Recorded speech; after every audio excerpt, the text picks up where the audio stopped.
voy a empezar haciéndoles una pregunta. Quiero que la piensen. Al final de la columna les voy a preguntar la respuesta. Ok. ¿Nos das tiempo para pensar? Sí. Antes mandale saludos a mi madre. ¿Cómo? Mandale saludos a mi madre, María Marta se llama. Un saludo muy grande a María Marta, una de las mejores oyentes que tenemos en Rec Santa Fe. Sabemos que su segmento favorito es mi columna, así que doblemente amor para allí. Gracias. Bien, por favor. La pregunta con la que arranco la columna de hoy, piénsenla muy bien y no piensen, no me respondan ahora. Al último después puede que sume otra pregunta más. ¿Qué esperan o qué buscan ustedes en un columnista, especialmente en un columnista de cine? Piénsenlo. Mientras ustedes lo piensan, yo les voy a recomendar la última película del año. Y no me refiero a la que se estrenó ahora, de hecho es una película de 1946. Lejos está de ser una película novedosa. Pero sin dudas es un clásico. Un clásico que generalmente se charla o se recomienda o se reflexiona en Navidad, porque es una película navideña, es una película que gira en torno a la Navidad, o sea, está ambientada en la Navidad, pero que a mí me gusta mucho traerla a colación para los años nuevos, para fin de año, justamente porque es una película que dentro de muchos temas toca el de las segundas oportunidades. Todas las personas nos merecemos una segunda oportunidad y todas las personas somos importantes en este mundo, sin importar nuestra edad, nuestra religión, nuestra etnia, nuestra clase social, nuestro trabajo. Todas las personas importan. Y eso es uno de los grandes alegatos de la película Qué bello es vivir, de Frank Capra.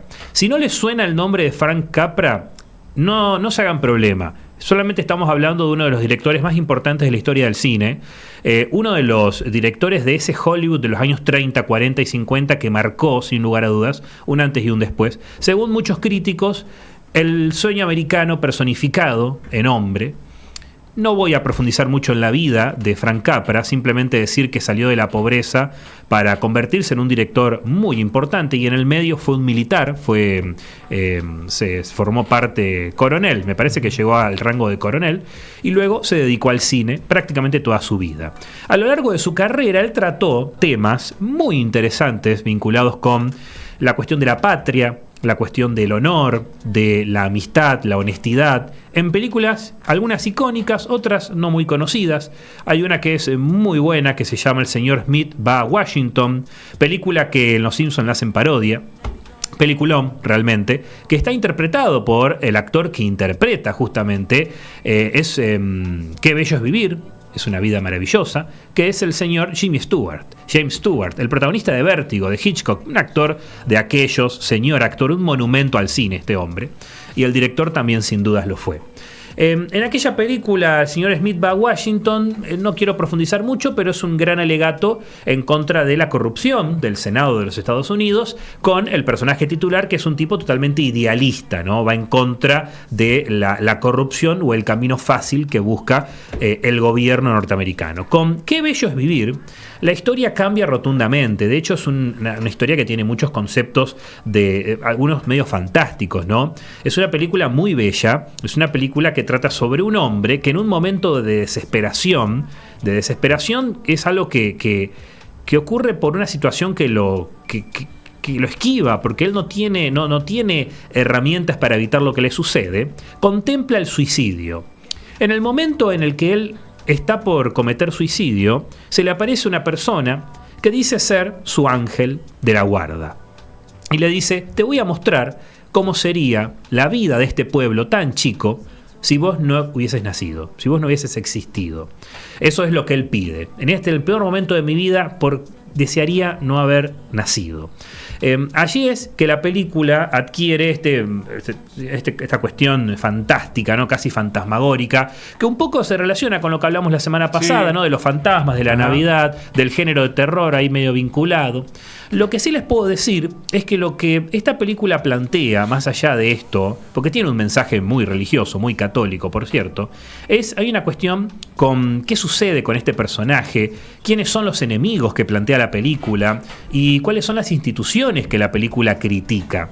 Este hombre, George Bailey, es el hijo de Peter Bailey en la película, es el fundador de un banco, una especie de cooperativa que ha ayudado a que mucha gente del pueblito, del pequeño pueblo donde transcurre la película, puedan salir de la pobreza y tener una casa medianamente digna. Ahora, el villano, entre comillas, de la película es un banquero que vendría a ser como una especie de representación medio el Scrooge que hablamos la semana pasada. Bueno, es un hombre que quiere disolver ese banco, esa especie de institución, justamente porque él cree todo lo contrario de lo que cree su fundador. Él cree que a las personas no hay que regalarles absolutamente nada, que las personas son simplemente un número, que las personas, si no se pueden bancar por sí mismas su sustento, su sueldo, deben morir en la calle. Y no hay ningún problema que eso suceda porque de alguna forma se van a arreglar.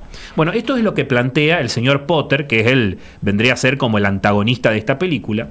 Durante mucho tiempo, esta película es del 46, recordemos que en el 45 termina la Segunda Guerra Mundial, Norteamérica, especialmente en Estados Unidos, en Hollywood digo, esto lo hablamos en algún momento, había una casa de brujas en contra de los comunistas, los guionistas que se acusaban de comunistas y los directores que se decían y eran afiliados, eran vigilados de cerca, censurados, a algunos se les impedía laburar, eso era algo trágico realmente.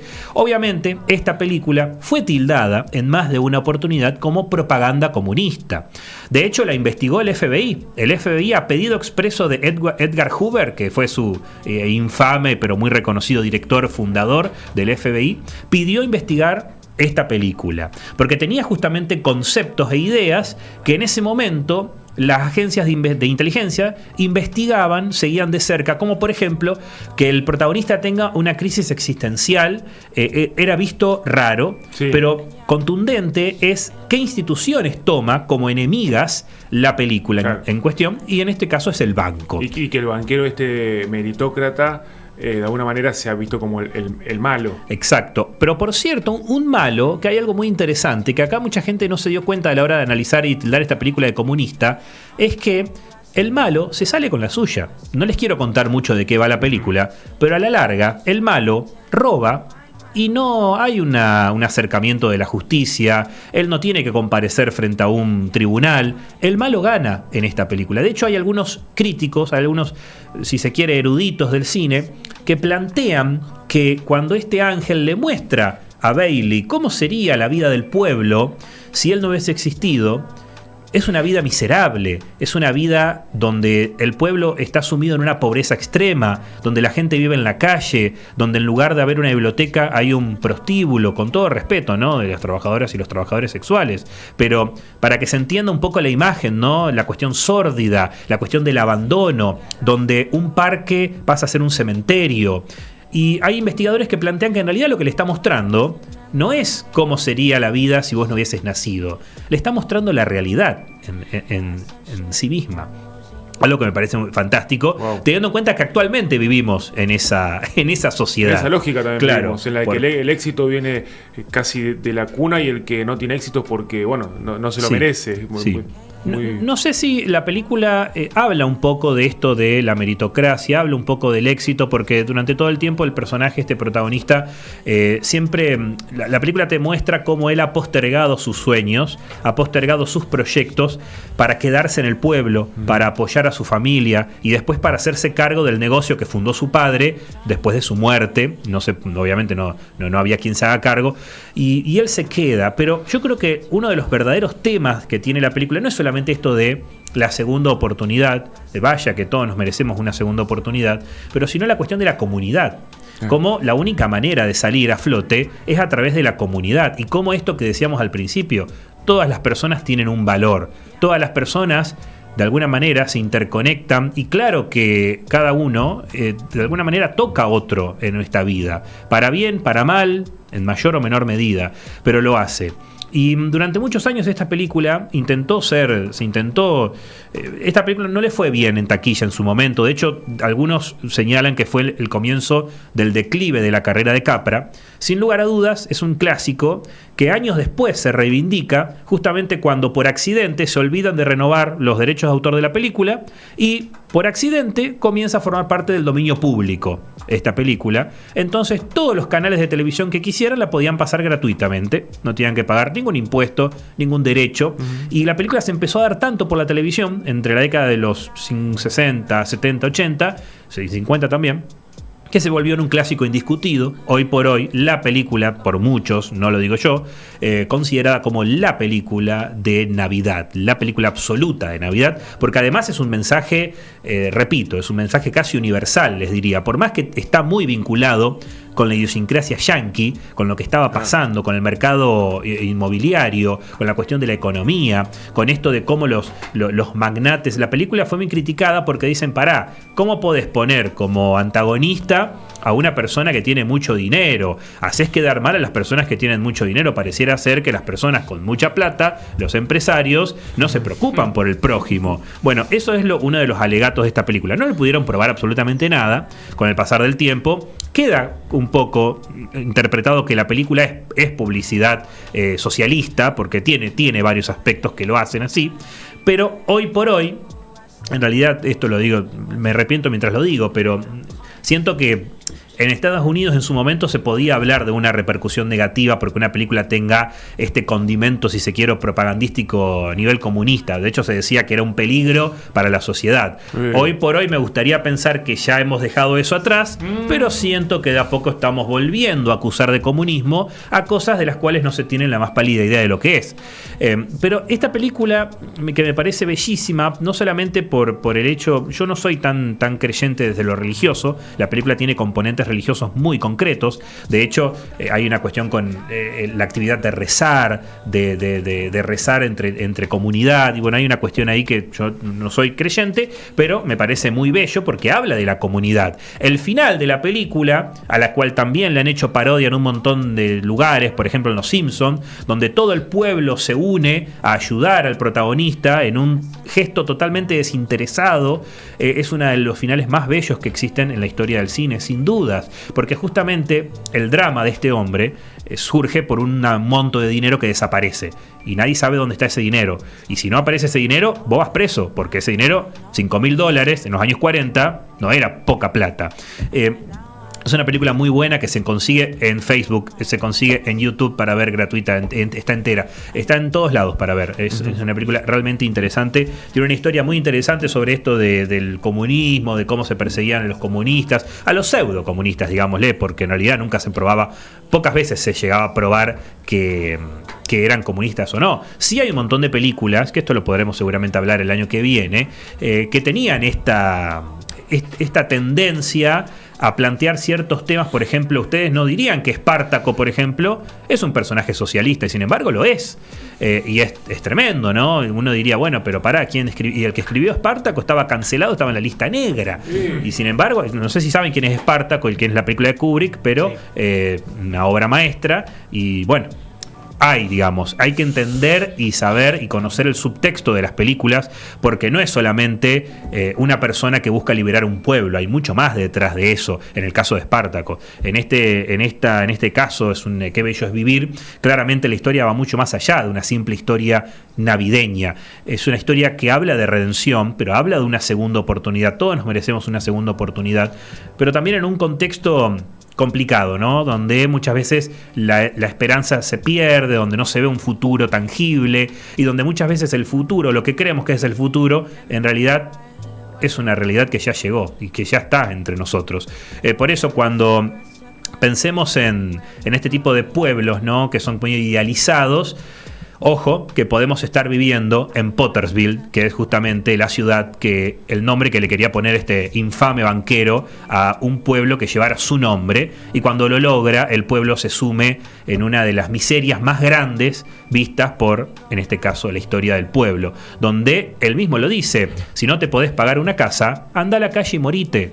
Es así, el banco no te la va a regalar, porque la característica del protagonista de Bailey es que Si el taxista, si el policía, si el obrero se acerca al banco y pide justamente el objetivo de ser de su banco, era ayudarlo con un préstamo para construir una casita, ¿por qué no? Le dicen en una escena magnífica, le dice el protagonista, el personaje de James Stewart, le dice: ¿vos tenés idea de lo que demora un obrero en ahorrar $5.000? Y si estas personas están condenadas a vivir y a morir en este pueblo, ¿por qué no ayudarlas a que vivan y mueran con una habitación, con baño y agua corriente? Y el tipo lo desprecia, le dice: no, bueno, estas ideologías, esa idea no tiene ningún sentido, ningún aval, porque pone en riesgo la banca, bla, bla, bla. Es una idea bastante controversial en su momento. Actual también. Muy actual, bueno, por algo la traemos a colación hoy por hoy. En una película que para mí no pasa de moda, por más que sea de 1946. Se la dedicamos a Connie, porque sabemos lo que diría si supiese que estamos hablando de estos temas. Y bueno, volvemos a la pregunta inicial. Sí. ¿Qué esperan ustedes de un columnista de cine? O vamos a hacerla más dramática. ¿Qué sería de este programa sin este columnista? No, pero no quiero adulaciones. No quiero yo porque la quiero relacionar con la película de turno. Claro, no, bueno. ¿Van a responder? ¿Tuvieron para pensarlo recién? Yo ya sé lo que vos pensabas. Yo ya sé lo que voy a decir. Un columnista de cine, lo que más espero es que me informe, que me recomiende qué película ver, en qué momento y eso. Acá tenés una muy buena, de 1946. No, por eso. Y que me sepa explicar sin spoilearme demasiado. Así que... Bien. Eso. Muy bien. Uno, bien. Bueno, a ver, yo. A ver, el resto. Que me deje hacer chistes. No, hasta antes de conocer a Hernán, lo que buscaban los críticos de cine era, qué sé yo, tipo resúmenes de películas. Porque es lo que veo, porque es lo que me entretiene, porque es lo que, qué sé yo, más me saca de la rutina, etcétera. Y me he visto un montón de esos resúmenes. Pero después, acá, como que trajiste un mundo que nada que ver al mío, realmente, y empecé a valorar las herramientas para poder entender lo que estoy viendo más allá de la pantalla. Entonces eso me parece re interesante porque me ayuda un montón o descubrí cómo me puede ayudar el consumo cultural viéndolo desde esa óptica para nuestro laburo, que es entender la realidad. Entonces ahí creo que valoro un montón y siempre espero a la columna de Hernán Secato. Me gusta. Hernán Secato. Yo no lo voy a personalizar porque la pregunta fue más general. No era para adular igual. Por eso, cabe el molde de lo que voy a decir. Pero yo me toqué tu nombre, hermano. Estoy buscando herramientas para el año que viene, ver con qué arrancamos. Falta el especial de Rocky. Yo dije, bueno, acá hoy capaz que me la juego. Un especial de Rocky no llegó. Nunca lo va a hacer. Minutos. Bueno, dos palabras en relación a qué espero un columnista. La primera creo que tiene que ver con que me active, me estimule. Yo busco que un columnista me estimule a buscar algo, a investigar algo que no sé, que nunca vi o que no estaba en el procesador de mi cerebro, de mi formación o de mi cultura general. Primero eso, que me estimule y que de alguna manera active, no sé si la inquietud, pero sí algo que quizás no había profundizado o que quizás lo desconocido por ahí. Después sí también que sea original, creativo, que vaya por esos lados, pero eso supongo que ya lo tenés, no hace falta que te lo digamos. Pero principalmente vamos por buen camino entonces. ¿Cómo? Vamos por buen camino, me parece. Si vos lo decís, bueno. si tenés esa autoestima, lo banco. Sí, sabelo. Nada, eso. Bueno. ¿Estás contento? Sí. Vamos, sabelo. loco. No. Pará, y una más, tiro una más, sí. Que ahora me la acordé. Que me descoloque. Creo que los columnistas te tienen que descolocar, te tienen que poner en un lugar incómodo, esa es la palabra. Te tienen que hacer cuestionarte cosas que no pensaste. Creo que un columnista tiene que ir a eso, porque viene a aportar algo que es distinto a la dinámica normal o cotidiana de un programa. Claro, sí, sin dudas. Yo creo que uno intenta desde este lugar, obviamente primero llega el agradecimiento, pero por otro lado uno intenta romper un poco con los moldes. Yo que consumo mucho cine y consumo mucho contenidos vinculados con el cine, siento que hoy por hoy se hace siempre lo mismo, en todos lados, y cuando se apunta mucho a lo que la audiencia quiere y se cree muchas veces, se mal cree que esa es la ley, que si la audiencia no responde a algo es porque eso no va o no funciona, o muchas veces se subestima a la audiencia y se genera contenido que podría ser mucho más interesante. No digo mejor ni peor porque no utilizo esos términos. Creo que en ese sentido hemos intentado hacer algo fuera de lugar, que por ahí funciona, por ahí no, por ahí hemos caído en la típica. No quería hacer esto del balance de fin de año ni nada por el estilo. No, por favor. Queríamos terminar recomendando una película, en este caso con una historia de por medio del trasfondo de crítica hacia el comunismo, muy interesante de esta película.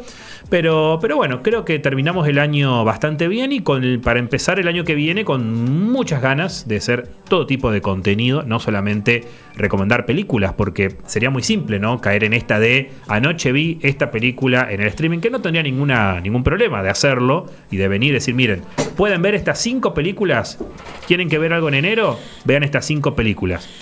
Lo hace todo el mundo a eso. Hay que ir un poco más allá. Y no me refiero a ir un poco más allá de hacer algo que nadie está haciendo, que nunca nadie se le ocurrió, nunca nadie lo hizo, sino el hecho de que somos comunicadores. Yo no me considero ni youtuber, ni instagramer, ni influencer, ni nada, ninguno de esos conceptos. Yo soy comunicador. Locutor, mejor dicho.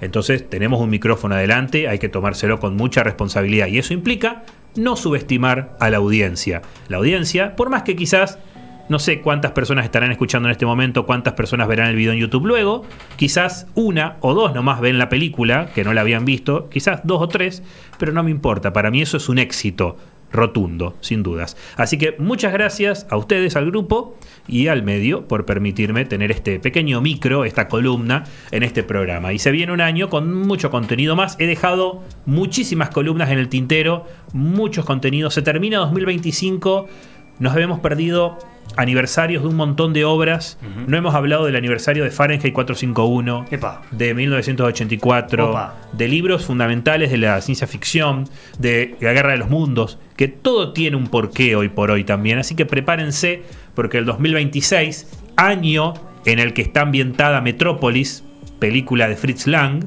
que habla de la deshumanización, justamente, de el ímpetu de la máquina frente al hombre, se viene con toda y se viene con muchos contenidos el 2026.